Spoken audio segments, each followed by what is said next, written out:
Thanks, Amy, and hello, everyone. It's good to see you, and thanks for joining tonight's Zoom session for World Affairs Council of Houston's trip to Cuba this coming November. My name is Ilyas. My background here, it is a scene from Havana, although I'm not located there. I'm in New Jersey. And me and my company, we've been operating tours for World Affairs Council of Houston for quite some time now. And in a short while, I will share my screen with you and start my presentation for this coming tour. And we will go over the itinerary, not necessarily in the same order that we will do it, just in the spot over there. But still, we'll cover the highlights. And I have to mention that the detailed brochure and application form and prices and everything and flight details, they are on World Affairs Council of Houston's website. You go there, wachouston.org, and go to the travel pages, click on upcoming travel, upcoming tours, and over there you will see not only the trip to Cuba, but the information for all the other trips that we are operating this year and in a short while for 2024 too. So let me start sharing my screen and start my presentation with for this coming trip. And here it is. And I believe now you see the cover page for our brochure and for our presentation. Cuba, Meet the People, Live the Culture, from November 3 to 9, 7 days and 6 nights. As you know, just going to Cuba is not a very easy thing. We cannot just purchase the ticket, get on the plane and, book your hotels and everything and go there. There are special requirements, which we will partly go over at the end of this presentation.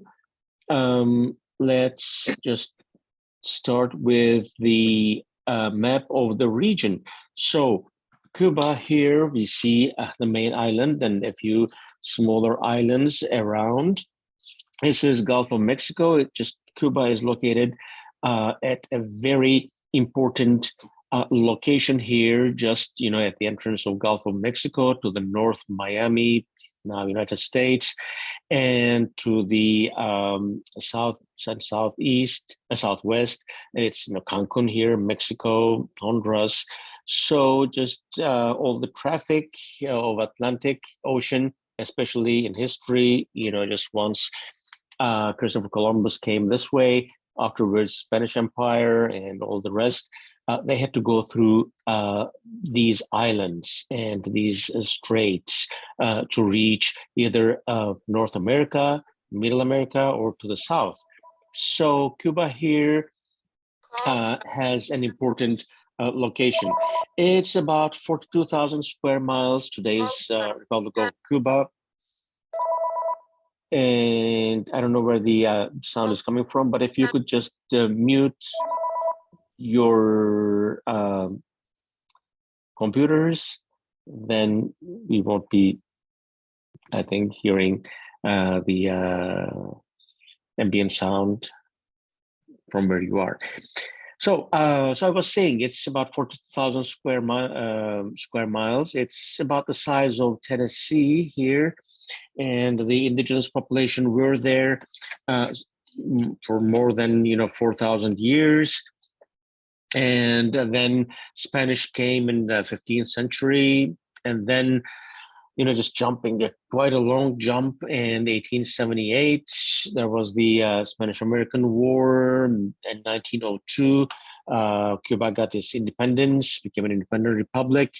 And then came the Batista dictatorship in 1959. the 26th of July movement, the revolution, and Castro regime. Now, most of the time, of course, when we talk about Cuba, so close to United States, so close to Miami, just we always think about the revolution, the Cuban Missile Crisis, and just what happened afterwards, and the embargo going on, and the people, just trying to escape and coming to United States. But of course, the history goes way back, and the history between Cuba and America, that is really an interesting history that will be a part of the trip if you join this trip. The main island here is about 780 miles long. It's prone to hurricanes in September and October, but we'll be there in November, just after the hurricane. So it'll be quite nice. Population is about 11.5 million people. Now, if we close up a little bit, the capital, Havana, is located a little bit to the west of the main island. So our trip will mainly concentrate on the capital, Havana, and a number of locations around Havana. And the last two trips, we were just confined with this area. But this time we are lucky enough to have an excursion all the way to this town of Vinales. Just we'll go over there in a short while.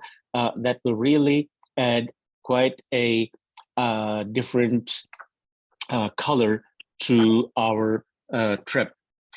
So we will close up a little bit, we'll fly into Havana. Now, if things go well, without any change, we will take the direct flights on United Airlines from Houston to Havana and back. So, well, last year we also, booked those flights and everything, but there were all these troubles with the flights and cancellations and everything. So United canceled those flights. So we had to change to American Airlines. So we had to fly via Miami. But this time, United just is coming back. They just put back all these flights, the same schedules. So we'll see how it goes. And hopefully the direct flights will be there in November and we will be on them. Closing in to Havana, the capital. So this is the capital of the country. This is the main port, the main commercial and cultural center. It has a population of about 2.1 million people. So it was built by, or it was established first by the Spanish colonialists in 16th century. And it was a springboard for the Spanish to go and conquer South America, all those expeditions and conquistadors and everything. This was a springboard for them.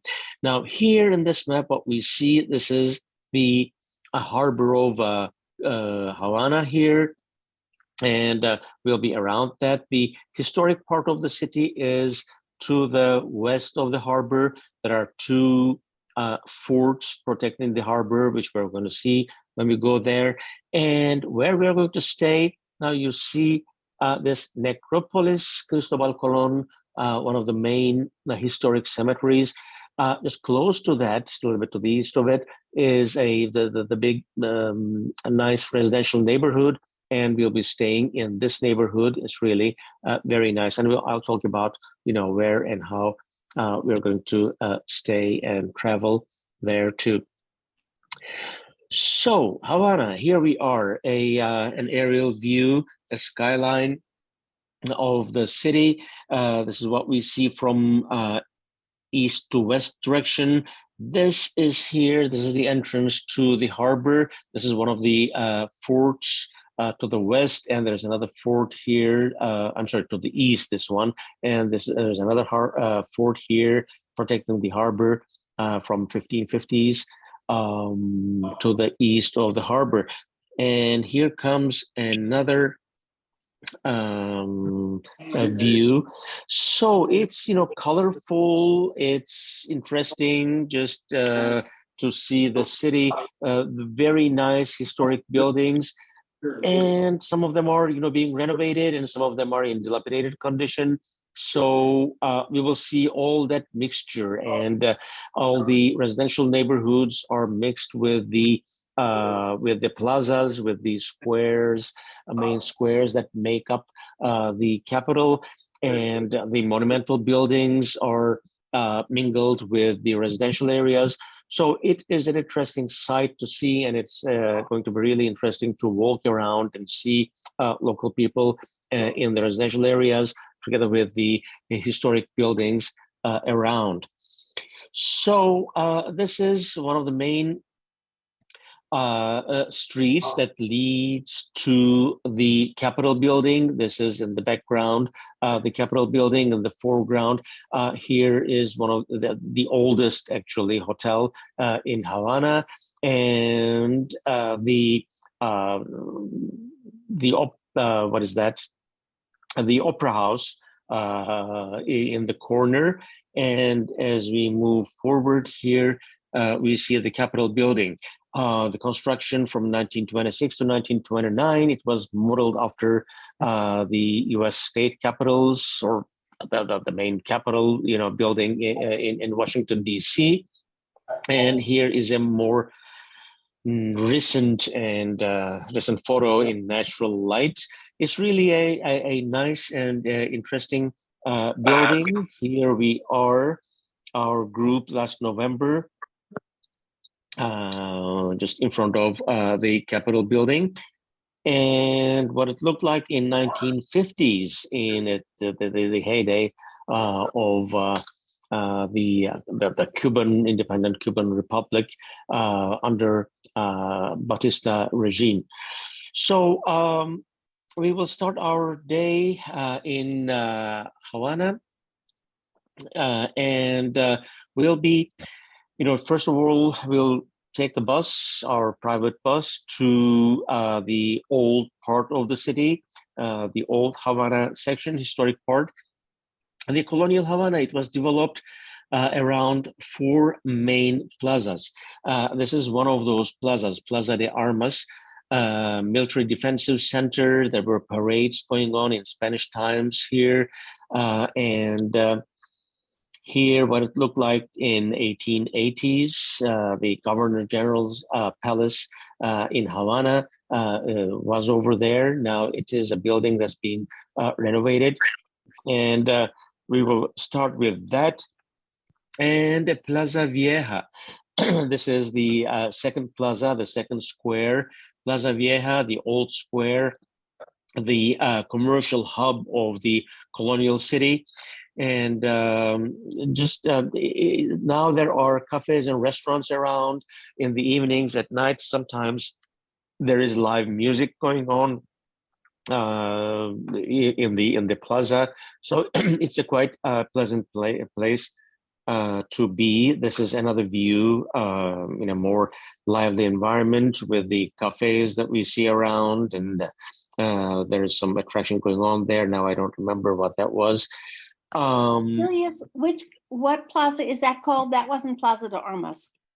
No, the very first one was Plaza de Armas. And the second one, the previous one, was Plaza Vieja, okay. old plaza, yes.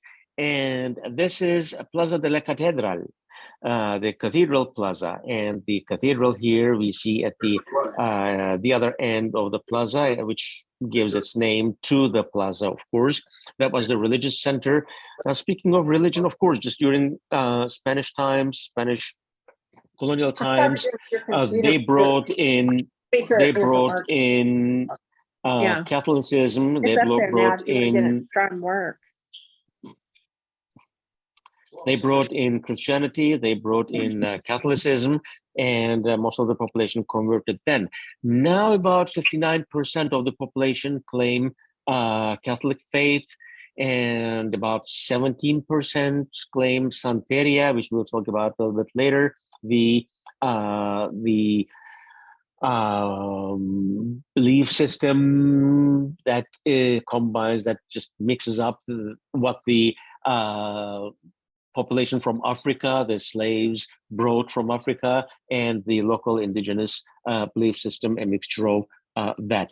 So the cathedral in 1870s, this is what it looked like. And we'll have an opportunity to go in and see, of course. And again, this is our group last November, just visiting the plaza. And the fourth one is Plaza de San Francisco de Asís, the square of San Francisco of Assisi.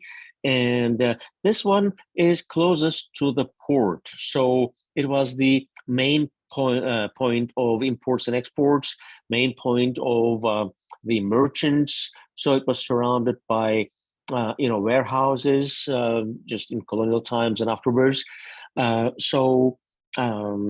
Just we'll also see this here. This is another view of Plaza de San Francisco de Asís. It's also a lively square.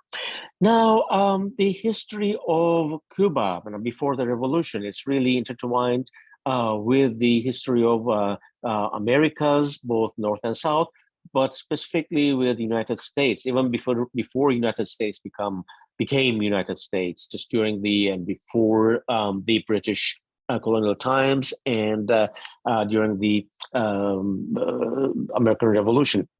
But afterwards, one name that comes forward is, of course, Ernest Hemingway, and the author.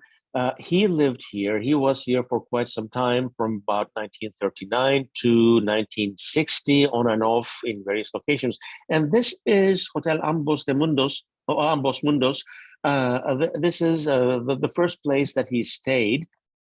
He stayed about 7 years here in the 1930s until he bought his house, which we are also going to see. He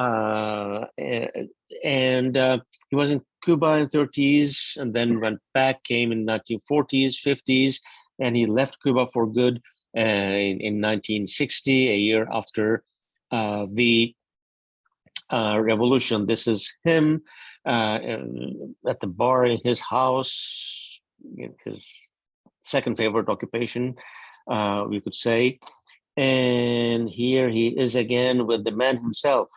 They were kind of close, and they met quite a number of times, and we'll talk about that, of course, just Cuban Revolution and Fidel Castro and how things developed, especially just during the trip. I have to emphasize that our guides over there, they are quite open about U.S.-Cuba relations, about their history, about what happened in the past and what's happening in the past. It's not like we are in North Korea and everything is kind of filtered extremely strictly. It's not like that.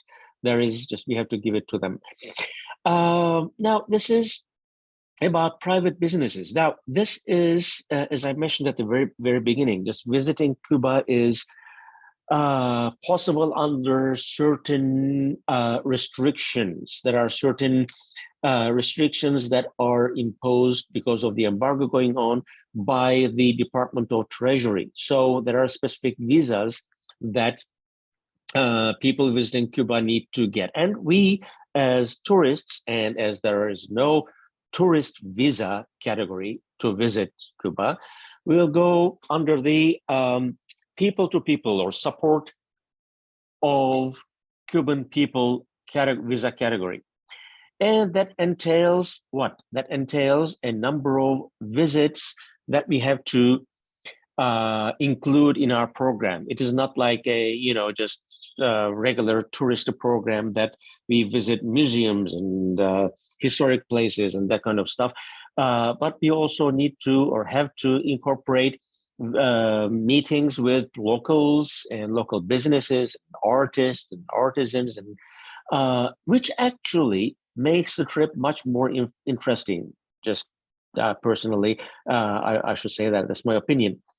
So our trip includes a number of visits to local art galleries and visiting artists' workshops and local businesses. So this is just not specifically a place that we visited last time, but the private business and the development of private businesses. The story of that, which is quite recent, under the current regime, I have to say, of course, before revolution, just of course there were private businesses, private enterprise, and everything.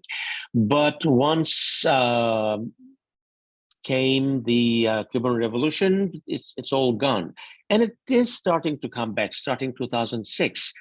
2011, actually, I should say, just the rules to have your own business were relaxed, kind of. In 1981, about 92% of the population were public employees, and in 2006, it went down to 28%, and private employees just they went up to 22, 23% of the working population. So it's going up, and today, although we don't have the exact figures, should be around 30%. So this kiosk represents, that kind of a private enterprise that just local people started. A wholesale markets, for example, just they bring in the various food items and various consumption items, which is partly available to local people, partly available to other local businesses that cater to foreign visitors. That is a kind of a dual system, or even a triple system going on over there. So certain shops are available only for people who have certain foreign currencies, and certain shops are available only for locals. And just we'll learn about those details once we are there. But this is also an example of a private enterprise. And of course, the restaurants and cafes, the places that we will stay at, the casas, the houses, private houses that will host us during our visit over there, and the restaurants that we will eat in, they are all private enterprises. And we have to go that way because the embargo stipulates that we shouldn't book any place that are owned by the government. So we can't simply go and just book a Hotel Nacional, for example, supposedly the best hotel in the country, because it's government owned, and just we can't pay them, we can't book them. So we have to eat at privately owned enterprises, stay at privately owned accommodations, which actually, again, I will repeat myself, is a good thing, both for just Cuban economy, that's one thing, but also for us to see the other side of the actual working side of Cuban society and Cuban economy. And this is another place that we are going to visit, this Clandestina. This is just one of the first enterprises, online enterprises, that have their own design, fashion design, and they just, publicize and advertise these online.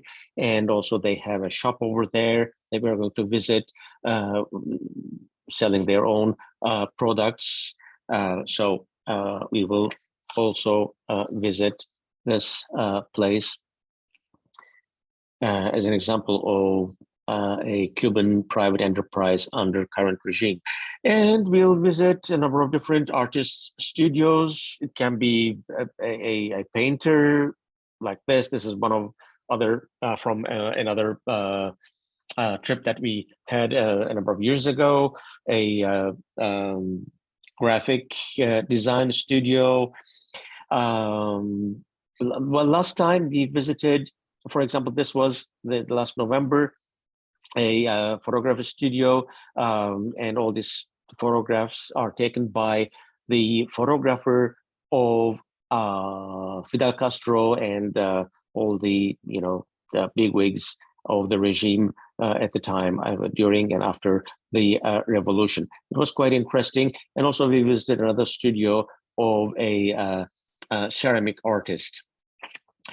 Another activity in Havana will be dancing. Just we'll visit a dance studio, and the dancers over there, they will teach us salsa dancing, and just it's quite fun actually. And here is again our group. This was last November, so we'll spend some time there to experience salsa dancing and to see them dancing too. So that's another quite interesting experience in Havana. Another day in Havana, or outside Havana, I should say, we will have an excursion from Havana to to a small fishing village of Kohimar. This is about half an hour, 40 minutes drive from the central Havana. We'll go there, and this is an interesting fishing village, as I said, fishing town. There is a small fort from the Spanish times. This was established in 17th century by the Spaniards. And in 1762, that is an important and interesting part of the Cuban history. 1762, British Army landed here to occupy the island. They couldn't attack Havana directly because of its fortified harbor, so they chose Kohimar instead. They landed here, and from here they just went forward and besieged Havana, and it took some time, but they captured Havana, and it was the British occupation time from 1762 to 63. That's an interesting part of the history. Now, I don't want to go into details. So this is the background of that in the first place. And it's also important for one other thing. This is the setting for The Old Man and the Sea, the famous book by Hemingway. So this is another view of the fort. And there is the statue of Hemingway because of this connection. And he was there, as we see here. This is not the old man in the novel, but Hemingway himself with the young fishermen of Kohimar. And as I said, just he was, and his finca, his house that we mentioned, which we are going to visit after this, is also quite close, somewhere in between Havana and Kohimar, just in a triangular way. And so he was here, and the town of Kohimar was the background of his novel. In 1954, if I remember correctly, he got the Nobel Literature Prize for this work, not only for this work, of course, for all his work. And this Old Man on the Sea was filmed in 1958, and here we see a scene from the movie. The old man himself was Spencer Tracy. Who else but Spencer Tracy? And Hemingway was quite frustrated with the fact that Spencer Tracy, a white American, was chosen to as the main character of the old man in the film version, the movie version of his novel.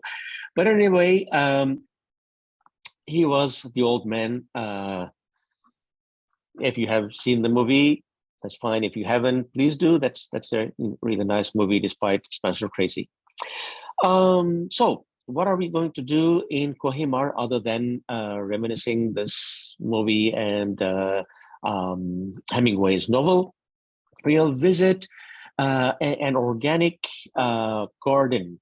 We'll get information about organic farming, all these herbs and fruits that they produce over there. We'll get information about that. This is really very interesting. And then we will be in the kitchen and in the local restaurant over there that's connected to this local garden. We will get our hands working in the kitchen, just cook our lunch partly, and then eat it too. you see lobsters here, and then the previous one, just they are trying to just cut the crust of what is that of the lobster over there. So here, and just trying our hands in Cuban cooking, and then we will have our lunch over there too. And another place close by we're going to visit is Finca Vigia, which is the house of Hemingway that I mentioned a number of times a moment ago. So he stayed at that hotel in Havana for some time, but that was a hotel. It wasn't, just a hotel room. So with his third wife, they purchased this property at the time a little bit outside Havana, and still is.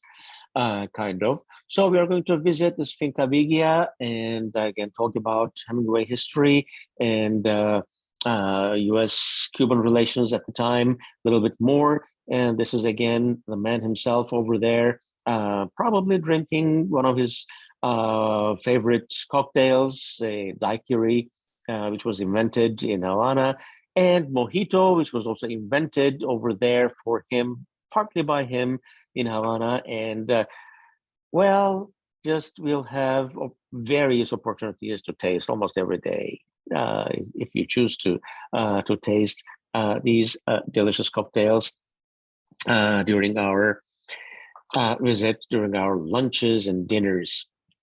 Now, our visits will also include, this is Lawton neighborhood, a little bit to the south of Havana center. Lawton neighborhood, we'll visit a community project, Moraleando, which was created in 2001 by a local artist, Diaz Baldrich. He started with the mosaics and paintings, and then he transformed the neighborhood, and the neighborhood people, just youngsters especially, started also collaborating and learning from him. This is Che Guevara, right? One of the main figures of the Cuban Revolution. So we will visit this community project. The people of the community and visitors, they developed the project and attended classes of pottery, painting, music, and engraving. So it is really interesting to see this project, which is still going on. Another place we'll visit will be the Independent Artists Market, an artisans market, just for souvenirs and to see local art. So here is another view, and this is one of the main places where we can, find souvenirs and purchase things to take back with us.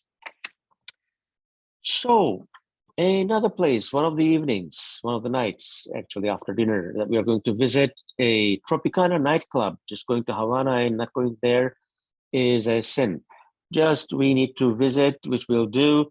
This is,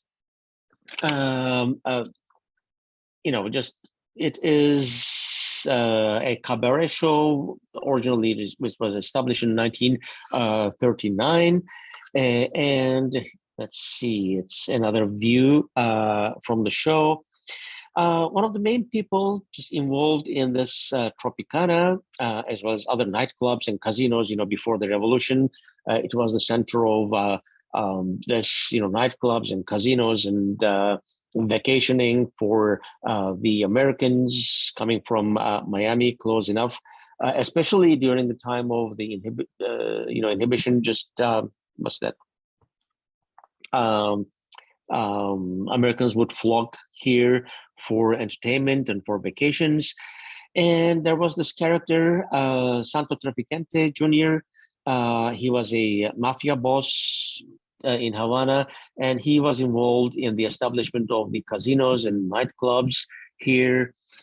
So just the nightclub tradition continues here, which we are going to visit one of the nights that we are there.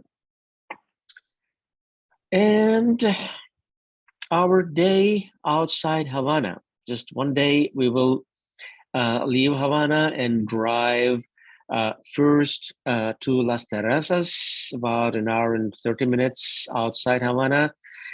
And then from there, we will continue for our overnight in Vinales.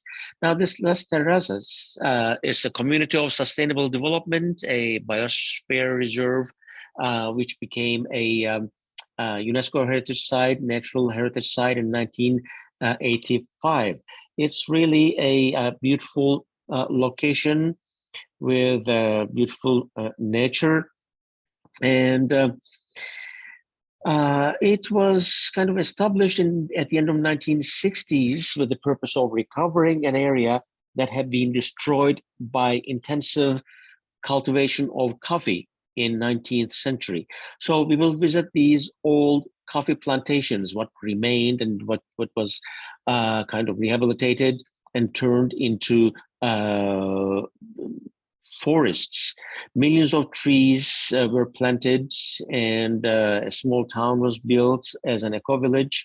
So we will visit the locations of those old coffee plantations that get information about that plantation history of coffee, Cuban coffee, and we may even have a chance to purchase Cuban coffee on the way back, not from this location, but and at the airport, it's always possible to find that if you are interested. And from Las Terrazas, we'll drive all the way to Vinales. It's a little bit outside the this map to the west. And Vinales Valley here, this is another UNESCO World Heritage Site. It is beautiful. It is a beautiful with its natural formations and its farmland. It is a location of small farming, and it's well known for its tobacco production, the famous Cuban tobacco. So this is another view of the valley. So we'll drive there, we'll spend the night there, and the next day we will visit here the famous Cuban cigars, and they are made of these tobaccos. So we'll these tobacco leaves. We will visit a farm, a tobacco farm, and get information about tobacco harvesting, how tobacco is harvested, dried, the leaves, right, and then how the famous Cuban cigars are made. So we'll get information about that on the spot in Vinales, and we'll also visit a number of other interesting locations in the area, and then we will drive back to Havana. Another location we're going to visit is one of those forts that I mentioned just at the entrance of Havana Harbor, Castillo de la Real Fuerza from 1558. It was built to defend the town, the city of Havana against pirates. This is the oldest stone fort in the Americas. And the pirates were here, and just Pirates of Caribbean, the big movie, right? The real thing, of course, the pirates were in Mediterranean and just outside the Gibraltar, in the Atlantic, for what? To raid the Spanish ships that were bringing in all the gold and silver from the Americas.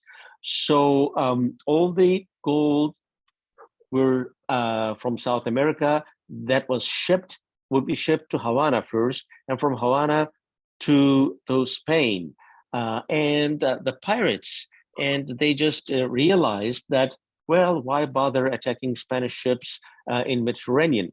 Let's go all the way to the source of this. So they came here, and that's how it started. The Pirates of Caribbean started with the pirates realizing that all the gold is here. Just we need to be there. It'll be easier for us to capture Spanish ships and get all the gold and silver, all the other precious cargo. So this fort was built against them in 1558, and today it is converted into a maritime museum. So last time we couldn't visit that, and this time we pushed forward to include this also in the program, and hopefully we will. Now I have to mention at this point that all these locations that I mentioned, well, just mostly 95% of them for sure we will, cover. But there may be a couple of things just due to certain unexpected things that may happen, we may or may not cover. So this is one of those locations. If it is closed for some arbitrary reason, we may not be able to, do that, but we'll do our best.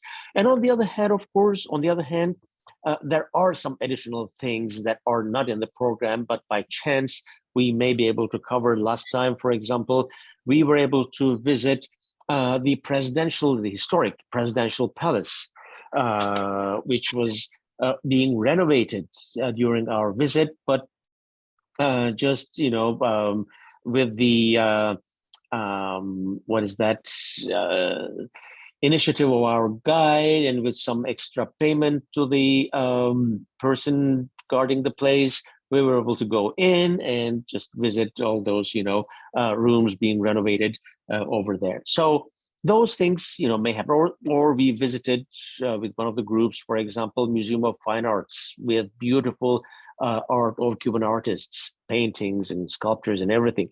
Not in the program, and we cannot officially include those places in the program because they are government owned, so we cannot book them and pay and go in.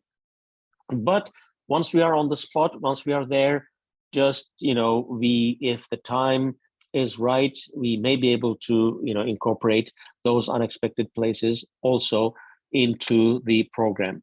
Another location we will visit will be Callejon de Hamel, which is an interesting street that brings forward the Afro-Cuban heritage of the population, and we'll visit the interesting buildings, and especially get information about this Afro-Cuban religion of Santeria that is accepted by about 15 to 20% of the population, which I had mentioned.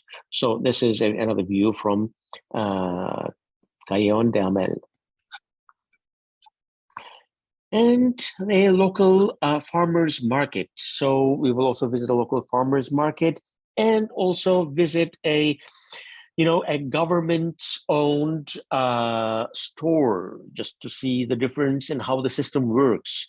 The farmers, they just produce. They have their produce, and they have to sell a big chunk of their produce to the state, of course, to be sold in government-owned enterprises, government-owned stores, and whatever remains as their portion, they can just bring those here in the farmers market and sell them here.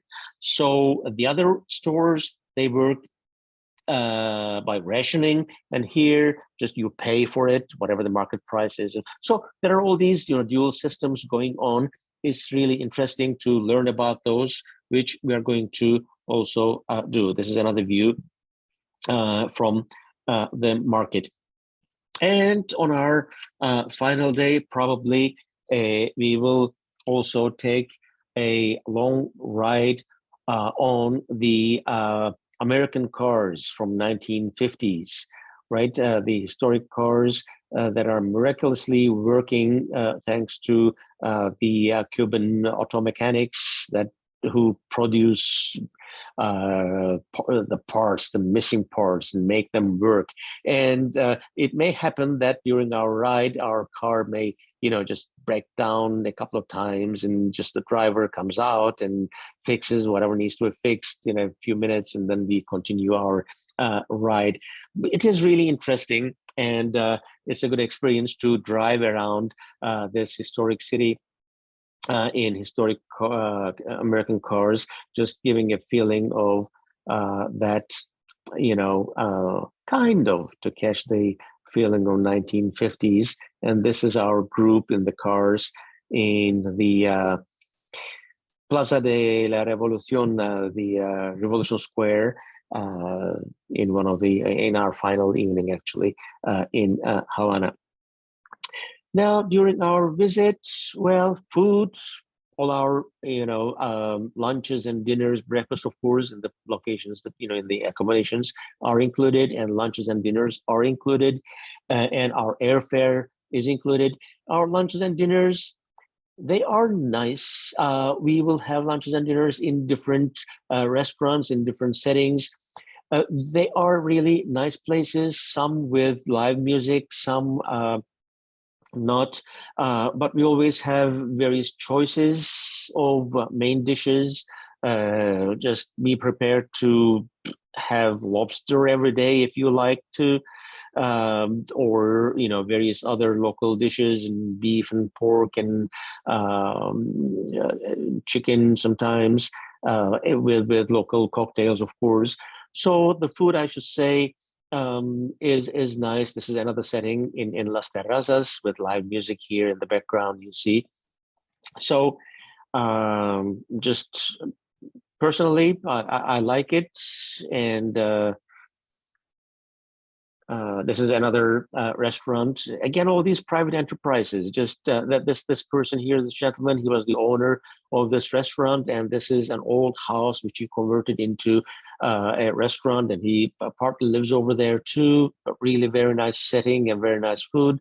So that is another experience in itself. Not only the food, but being in touch with the restaurant owners and the people who serve, and being in just learning from and being in touch with the local people. That is a part of the trip also.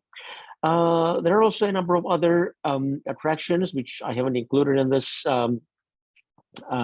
session, in this presentation, but we will go. Especially, I have to mention Fábrica de la Arte Cubano, or Cubana. This is an old factory building which was converted into an art gallery with live music and exhibiting the arts of contemporary Cuban artists. So in one of the evenings, after dinner at night, actually, we'll go there and listen to music. We'll see the art exhibits. That's another highlight of the trip. And that will be our trip to Cuba, 7 days, 6 nights, from November 3rd to November 9th. So I will stop sharing my screen. And let me go back. So here we are. That's the end of our trip. And this is the time to answer questions if you have any. I do. First, very nice presentation, Ilyas. Thank you. What is the name of your company, your travel company? That is Tourcom, Tourcom. Tourcom, we are located in New Jersey City. And how does currency work in Cuba? Currency, yes. You will need to have, no credit cards, no ATM cards, nothing. It's cash. So US dollars and euros. Euros are better in a sense, but you can use US dollars too. They prefer, euros are better, I say, because local people prefer euros. It's easier for them to deposit and convert them and to use them in those special stores that locals who have foreign currency. There are those stores that only local people who have foreign currency can use. And those stores mostly accept euros, or they have their own special cards that they deposit their euros and dollars, and they can use them. So there's no, I don't even know what the currency is in Cuba, but you don't Well, it is Cuban pesos. They have pesos, but we don't change money. We don't change money. we don't change money. The exchange rate is about 125 pesos per dollar or per euro. Now euro and dollar are more or less equivalent, right? 1 to 1. So whatever official exchange rate you read on the internet, you'll see that doesn't reflect, what actually the case is over there. It's about, it was, last November, it was, if I remember correctly, about 125. And so you can bring some small denominations, to tip people and to pay for some drinks, extra drinks that you may have in the bar, at the accommodations, at the houses that we'll be staying at. Just they have bars, they have restaurants, and so just at night, if you want to just go there, spend some time, of course, just you have to pay in euros or in dollars on the spot. And to purchase souvenirs at that artisans market, again, just we'll use dollars or euros. Now we will see that certain visitors from Europe, they can use credit cards. It's not that credit cards are not used at all, or ATM cards are not used at all. So Cuban people, they have their own system, they have their own cards on the one hand, and if the card is issued anywhere but USA, if you have a card that's issued in Canada or in Spain, in Europe, then chances are you may be able to use that in certain locations. Again, not everywhere, because not all the places accept credit cards, even if they are, European cards. Canadian, for example. So also, can you bring back cigars or rum? No. Okay. No, they are to consume over there only. I mean, on the way back, nobody checked me, and I don't think, just all the other the group members were checked entering United States. But still, it's better not to take the risk. Officially, we are not allowed to bring rum or cigars. No. Okay. Do if we would be able to get inside Hemingway's house? Just see the Hemingway's house. Yes. Yeah, we'll go in. Yes. Okay. Yeah. That was my question. And it's lobster season. It's lobster season when we're there, is it? I'm sorry, I couldn't hear. Is it lobster season or lobster in season in November? Well, yes, apparently. Okay. Well, most of the time, I'm just from different parts of the island. It's not, from Havana, but from mainly to the from the southern part of the island, they catch, and they are different actually in kind. They are not like Maine lobsters. That's okay. They're a little bit different. I'm monopolizing the conversation. Thank you. No, not at all. Thanks for the questions. They're very good questions. The currency question comes up quite a bit when we have these. Yes. Yes, we want to know. Yeah. So the visas will be handled, and the visa fees are included, and airfare is included. And Lauren has a question, I suppose. Hi, yes, sorry, Hi. I am not camera ready, so I will not. That's all right. Sure. So, but I have a questions about the accommodations. So could you talk a little bit about what life is like in the host? Yes. house? Yes. Now, they are like, I mean, whatever I say, it will be a misrepresentation. I will say like a bed and breakfast or, Airbnb, or, they are all historic houses which are converted to accommodate visitors. And they have rooms with private bathroom, very well, actually. Just, they are very well decorated, in good shape, very tastefully renovated, I would say. I mean, Julie here, she has been, on one of the trips last November, and I hope she agrees with me. But, they are very nice locations, and some of them have gardens, and some of them are smaller.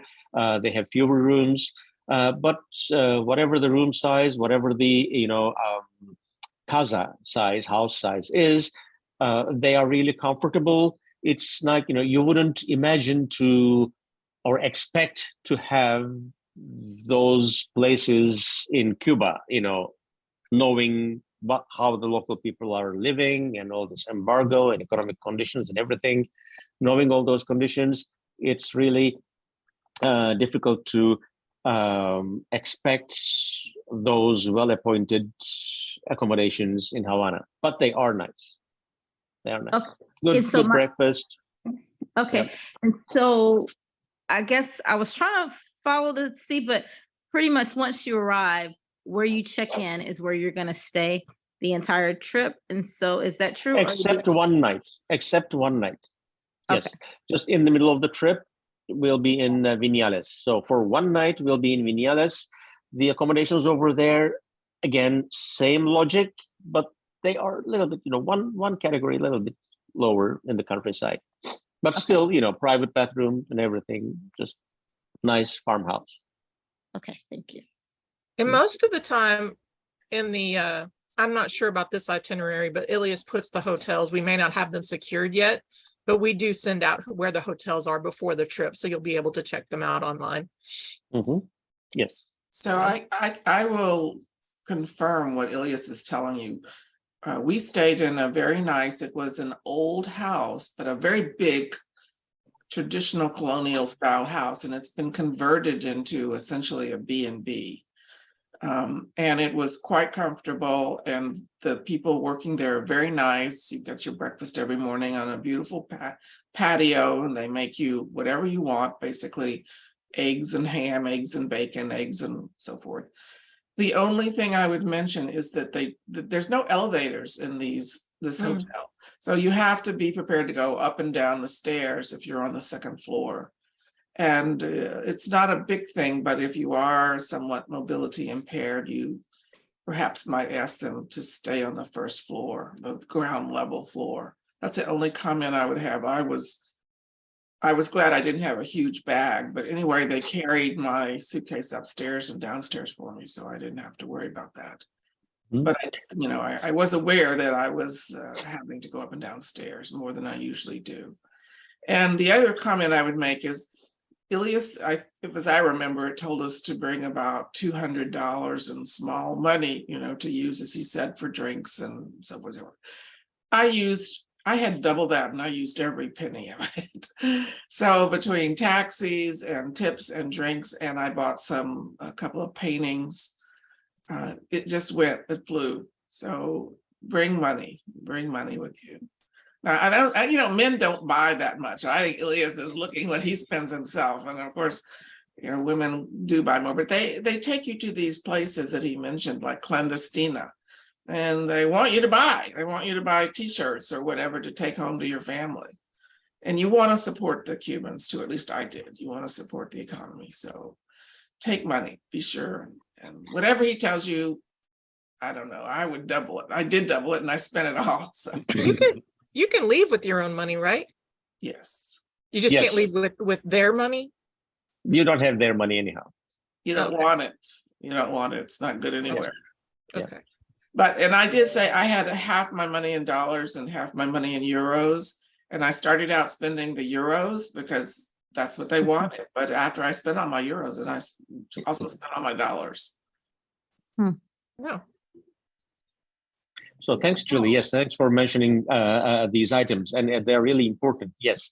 So yeah, I generally give you $200 for the drinks and everything. But yes, as you did, just supporting Cuban people by buying at those places, buying art, buying souvenirs, and especially just one of the artist studios, for example, just her art, beautiful. And it was pricey, kind of. I have to mention, it's not $200, $400 thing. It's a couple of $1,000s each.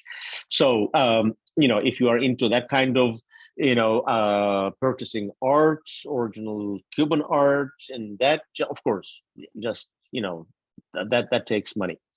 So that is that. About the casas, yes, there are no elevators. These are old colonial houses. So if you know, just have mobility issues climbing, just if you mention, just we can try our best to have a ground floor room. That is one thing. And what else? What I mentioned.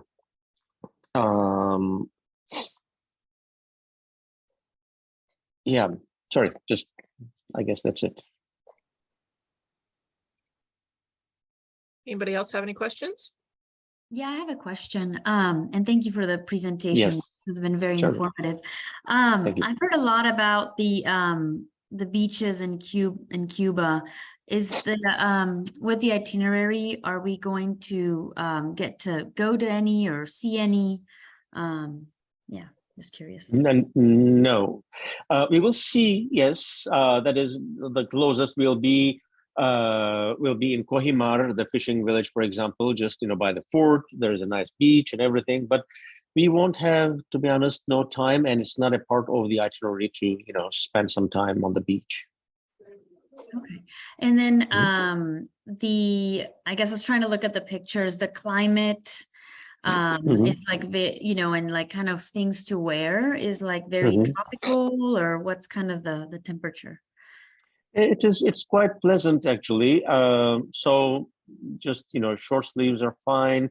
But of course, you know, being on the coastal area, it may be windy, and in the evening it may be a little bit chilly at times, and there may be occasional rain. Not chilly rain, but kind of warm rain. This is, you know, partly tropical area, right? So it's always a good idea to bring some jacket, some I wouldn't say raincoat maybe, but nothing heavy. But you know, some jacket would be fine. But generally, it's warm. It's you know, some low 80s, I would say, to high 70s on average. Thank you. Sure.